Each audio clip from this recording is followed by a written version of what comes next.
بسم اللہ الرحمن الرحیم۔ السلام علیکم سامعین ناظرین، میں عمران آپ کا میزبان حاضر ہوں داستان کربلا کا پارٹ 6 لے کر کے۔ امید ہے آپ سب خیریت سے ہوں گے۔ اگر آپ نے داستان کربلا پارٹ 1 سے لے کر کے 5 تک نہیں دیکھا ہے تو میں ان سب ویڈیو کا لنک اس ویڈیو کے ڈسکرپشن میں دے دوں گا، آپ جا کر کے وہ ویڈیو دیکھ لیجئے تاکہ آپ کو کربلا کا یہ بیان مکمل طور پہ سمجھ میں آئے۔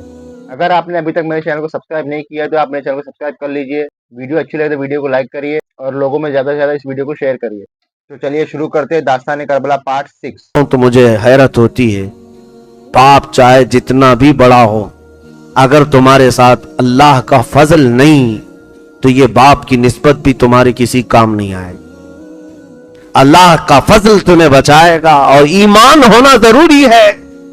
اتنے بڑے باپ کا بیٹا بدل گیا اور کہا 4000 کی فوج لے کر میں جاؤں گا حسین کا راستہ روکنے کے لیے۔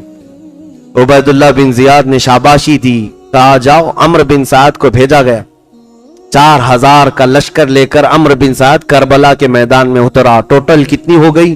5000 کی فوج۔ حیرت کی بات ہے 82 لوگوں کا راستہ روکنے کے لیے، ویسے دیکھا جائے تو 200-300 لوگ بھی کافی ہوتے، ڈبل بھیج دیتے۔ یہ تو ٹوٹل 5000 کی فوج بھیجی گئی۔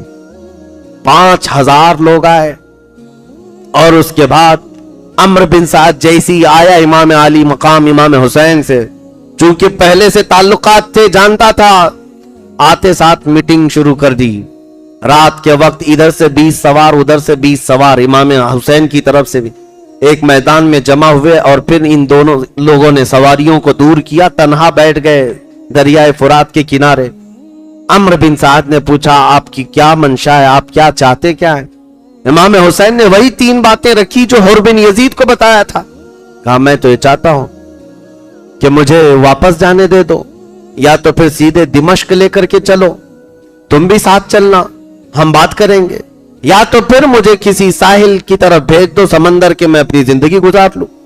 عمرو بن سعد جو کہ پہلے کی جنگیں دیکھا ہوا تھا، امیر معاویہ اور حیدر کرار کے درمیان معاملات ہوئے تھے اور صلح کے بعد ختم ہوئے، وہ خوش ہوا اور کہا معاملہ ٹھنڈا پڑ جائے گا، صلح ہو جائے گی، حسین قتل کی نیت سے نہیں آئے، جنگ کی نیت سے نہیں آئے، یا بھڑکانا نہیں چاہتے ہیں، فتنہ نہیں چاہتے ہیں۔ ان کی طرف سے جب یہ باتیں آئی ہیں تو اچھا ہی ہے۔